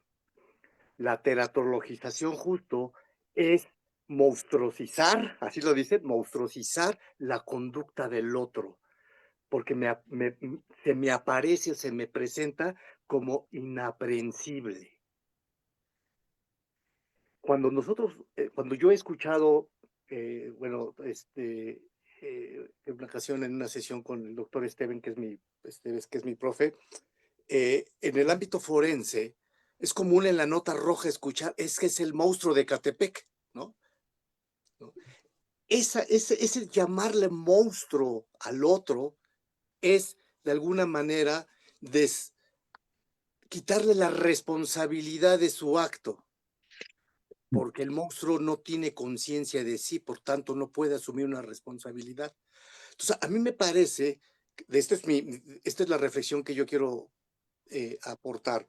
Me parece que la obra, independientemente de que si fue producción de Guillermo del Toro, pero atendiendo a la película, a la película, pero también al libro, creo que para mí es cómo se construye lo monstruoso, es decir, cómo percibo al otro. Yo me puedo relacionar con el monstruo o me alejo de la monstruosidad, porque me despierta en mí lo siniestro, lo unheimlich, ¿no? Dirían. Creo que ese es el gran tema. Cómo en el ámbito también onírico sí puede aparecer lo monstruoso y yo Yadir despierto y digo, hasta que a toda madre que fue un sueño porque fue monstruoso. Ahí me parece que es lo interesante de cómo construyo al otro, ¿no? Ya diría Svetan Todorov, ¿quién es el otro realmente? ¿El otro es el salvaje? ¿O el salvaje lo llevo yo también dentro de mí, ¿no? Y no permito que salga, porque si sale, ¿cómo soy visto por el otro? Luego, por otro lado, escucho mucho que sí, que la mirada, pero la mirada está inscrita en un circuito social, cultural y político. Por lo tanto, como la mirada que yo le devuelvo al otro es la mirada en la que también me fue devuelta y que está inscrita en mí. Entonces, ¿cómo miro al otro? Sí, eso es muy padre y sí sabe interesante las reflexiones, pero la mirada va más allá de únicamente de dar un reconocimiento y un lugar al otro. No, porque hay miradas desestructurantes y hay miradas que deconstruyen. Entonces, todo obedece a un sistema social, cultural y político. La mirada está inscrita en ello. Ahora, yo quisiera hacer una pregunta. De esa pedacería o retacería o de fragmentos del que está articulado esa criatura, esos fragmentos, es posible que se conformen en una identidad, en una unidad. Eso podría ser un motivo para ir a consulta, esa búsqueda de esa identidad, tejer esos fragmentos en una trama subjetivamente inscrita en un circuito social o cultural. O si no logro unirme, soy lo monstruoso para el otro y por lo tanto estoy fuera del gran concierto social, cultural, económico, familiar. Creo que la película nos da, y como bien lo decía usted, doctor, puta, la película nos da para un chingo de elementos. Es más, para mí el ciego podría representar la figura arquetípica del sabio, porque lo inscribe en en un intento de inscribirlo en la cultura, de darle palabra, darle lenguaje para poder apalabrarse y entonces tener un significado en el lugar que pretende ocupar. Nada más, no me quiero extender más, pero qué padre. Es mi primera cita aquí con ustedes, pero me gusta mucho. Muchas gracias. Muchas gracias, Yadir, pues muy bienvenido. Y gracias por tus comentarios. Le doy rápido la palabra a Carlos, diciendo solo, retomando lo que decías, Yadir, que en efecto, ¿no? Y me parece muy interesante señalar que esta mirada está atravesada por un montón de cosas mucho más amplias que la sola, digamos, enfrentamiento o entrecruce, ¿no? Entre una persona singular y otra. Y claro, uno al final termina dando lo que puede dar, ¿no? O se aleja o se acerca de acuerdo también un poco a cómo está configurada su historia personal en relación con todo el sistema de lo cultural y social y familiar que nos atraviesa. Esto sin duda. Y respondiendo a tu pregunta, no sé, bueno, no sé si la respondería, pero, o sea, pensaría que justo se liga como esta pregunta que se ha vuelto reiterada en este espacio de cine debate sobre ¿qué puede o no llevar a alguien a terapia? ¿Puede llevar a alguien a terapia el quererse unificar? Claro, ¿no? Yo en mi clínica puedo contar a varios que han llegado justo como con ese deseo. ¿De qué depende que alguien con ese deseo llegue hasta una terapia? ¿Quién sabe? Eh, o todo el mundo que traiga eso en la chistera, por decirlo así coloquialmente, podría elaborar una terapia. ¿Quién sabe, no? Eh, Carlos, adelante. Sí, indiscutiblemente creo que este cine debate pues ha sido muy nutrido desde diferentes perspectivas, desde diferentes enfoques y creo que ahí es en donde podemos ver la amplitud de miradas que se pueden realizar. Pero bueno, por lo menos desde esta perspectiva gestáltica más existencial es cuando yo siempre termino coincidiendo cómo es que esta perspectiva gestáltica pues empata, compagina mucho con la mirada del psicoanálisis, porque igual, o sea, como tú mencionabas de este disenso, de lo que mencionaba Carla, desde la perspectiva existencial va a ser exactamente lo mismo. Coincido con que Víctor no ve al monstruo, ¿no? ¿Por qué? Porque lo ve desde una relación, si lo queremos ver hasta buberianamente, no desde un yo-tú, lo está viendo como un yo-ello, lo está viendo como un objeto, lo está viendo como una cosa. Entonces creo que desde ahí tendremos que definir a qué es lo que nosotros le estamos llamando mirada, ¿sí? En ese sentido, porque pues vaya, lo está viendo como objeto, es como igual si lo vemos desde una perspectiva de Heidegger, pues no hay un Dasein, es completamente un Dasman, ¿no? Entonces no hay una mirada, entonces creo que desde ahí lo está viendo como un ente, ¿sí? Entonces creo que a la hora de que yo veo el objeto, pues no hay realmente esta importancia, esta relación, este vínculo que se va construyendo hasta que pues surge esta mirada de Elizabeth principalmente. Y pues regresando a esta misma pregunta, igual, o sea, desde la misma mirada existencial como tú lo mencionaste, Giorgio, pues todo termina siendo muy a posteriori, que nos lleva, y quién sabe, coincido con esa parte, pero desde esta mirada a posteriori, me viene a la cabeza la cita que pues he mencionado en otros espacios de Eric Fromm, ¿no? De este concepto donde dice, el paciente no viene a la terapia en búsqueda de una solución, la búsqueda de solución es solo el pretexto. Lo que busca es una relación como quizá nunca ha tenido en su vida. Pero igualmente, pues esto es lo que va surgiendo en el encuentro, es lo que va surgiendo en la relación y muchas veces ni siquiera el paciente toma conciencia reflexiva de que, claro, a eso voy a terapia, ¿no? O sea, creo que ahí es en donde tenemos que comprender. Y también hay algunos comentarios que ahorita se han hecho en el chat. Y sé que algunos enfoques, pues algunos científicos, otros quizás no tantos, sí nos hablan a veces de esa necesidad de entonces y comprender la historia, comprender el pasado y estos aspectos, pero si por lo menos lo vuelvo a retomar desde el enfoque que yo estoy compartiendo en los comentarios desde una perspectiva gestáltica, yo me regresaría a la parte de otra cita de Jean-Paul Sartre, ¿no? De somos lo que hacemos con lo que hicieron de nosotros. Entonces realmente no somos lo que los otros nos hicieron, ¿sí? Sino cómo es que también jugamos un rol activo ante esas circunstancias. Entonces, no sé qué tanto importa esa historia, sino lo que hacemos nosotros hoy con esa historia. Y para finalizar mi intervención, y pues por lo menos de mi parte ir acomodando ahí la situación del cierre, yo sí quiero hacer un comentario al respecto de que yo veo toda la película y la puedo ver otra vez y la puedo ver otra vez. Y yo no encuentro en Víctor absolutamente nada monstruoso. Al contrario, todo lo que yo veo en Víctor es muy humano, ¿sí? Y creo que esa es la parte más compleja de todo, el reconocer que pues eso es lo que hemos mencionado en otros debates o en otros espacios, cómo se prefiere categorizar este concepto de lo monstruoso, porque es lo que me permite entonces alejarme de esas posibilidades y no aperturarme a reconocerme a mí en eso que realmente muestra el otro. Entonces creo que desde ahí es que tanto, y hasta el mismo Jung, si me retomo un poquito aquí que se han compartido desde arquetipos, todo esto, pues es ese mismo reconocimiento de esa sombra, ¿no? De aquello que precisamente no estoy dispuesto a ver en mí mismo y que mejor termino categorizándolo como un arquetipo del inconsciente colectivo, de lo que sea, pero que también sigue siendo parte de mí, de mi relación, de mi campo.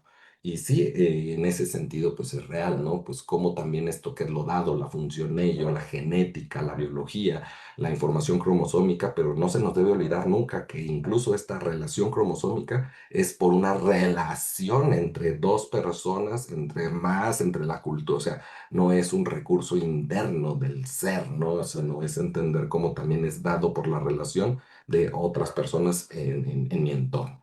Con Ujú, eso es con lo ujú. que yo quisiera finalizar. Muchas gracias, Carlos. Retomo esto que dices para ligarlo un poco también a un comentario que había quedado dando vueltas de lo que decía Yadir, que quería usar para igual para ir cerrando. Yo con eso igual voy cerrando, después le doy la palabra a Fanny, con eso ya iremos cerrando también nuestro cine debate último del año. Justo esto que decías, ¿no? Este énfasis sobre ver, ¿no? En Víctor, yo agregaría a la criatura, al capitán, a Elizabeth, etcétera, ¿no? Yo tampoco vería nada monstruoso. pero tampoco nada humano. Sí, con humano entendemos algo que es ajeno a lo monstruoso, ¿no? Porque justamente la trampa de esta categoría de lo humano es justo esta dicotomía insalvable que termina planteando lo no humano, ¿no? Y que es justamente de donde parte todo el problema de la otredad, eh, que es el problema que atraviesa toda nuestra historia humana, ¿no? Que es situar en otro lugar las cosas que rechazamos, ¿no? Y que las colocamos afuera pretendiendo que no son parte ni de nuestra especie, ¿no? Y entonces ahí aparecen categorías de muchos tipos, ¿no? Pero que ahora estamos hablando justo de lo monstruoso, en esa justo imposibilidad de aceptar que eso forma parte de uno, ¿no? Y que no es una cosa o sea, que justo que categorizarlo es como este despropósito que cae necesariamente desde el punto de vista como en esta dicotomía y que justo por ahí hay un texto de Vicente Quirarte que lo citó de una manera muy bella, que dice que de repente se nos olvida que son nuestros sueños o pesadillas quienes han dado vida a estos monstruos que vemos en pantalla. O sea, somos siempre nosotros los que estamos construyendo estas historias. Es parte de nosotros todo esto que estamos viendo, ¿no? Eh, entonces, justo a mí el trabajo que me interesa de lo monstruoso es justo como cómo eliminar esta dicotomía, cómo dejar de trazar esta frontera, este límite entre una categoría a otro, humano, monstruoso, humano, animal, ¿no? Etcétera, que es un trabajo que por supuesto no empecé de ninguna manera yo, ¿no? Es un trabajo que viene haciendo un montón de pensadores mucho más interesantes que, que lo que yo haya podido nunca expresar o decir, eh, pero bueno, ese es el objeto, digamos, como de mi interés, de donde vino también como un poco la idea de trabajar desde ahí un poco la película. Y con Fanny cerramos, doy eh, unas últimas palabras a propósito de una cosa que está en mi fondo de pantalla y con eso vamos cerrando. Fanny, adelante.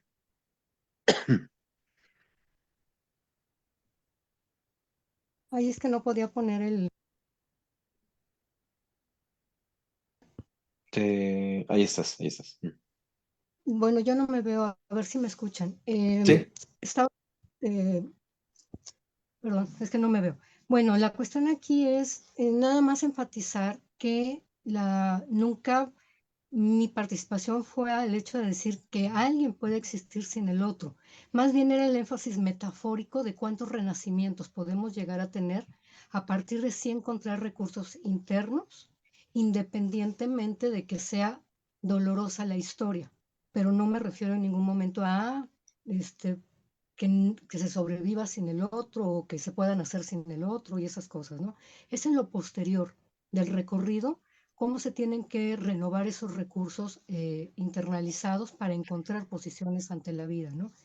En cuanto a la pregunta que dices de qué lleva una terapia, creo que sí hay una respuesta que la podemos encontrar en el recorrido de la terapia, porque en el recorrido de cómo va nombrando la persona su búsqueda en compañía del terapeuta, va nombrándose qué lo hizo llegar, si podemos escuchar, ¿no? En ese camino de lo nombrado.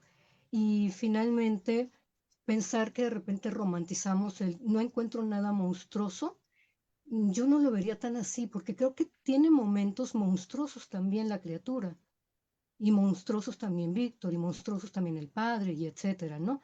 Es decir, es más bien en este interjuego de las polaridades cómo se va recolocando la persona, y que en dado caso lo monstruoso viene de la incapacidad quizás de amar, y que ese no amar puede no reconocer al otro, y entra un dolor, una llaga, porque hay muchos llantos en la película, llantos que llegan a la terapia, llantos que recoge el terapeuta y llantos que también pueden nombrar por qué fue que llegó.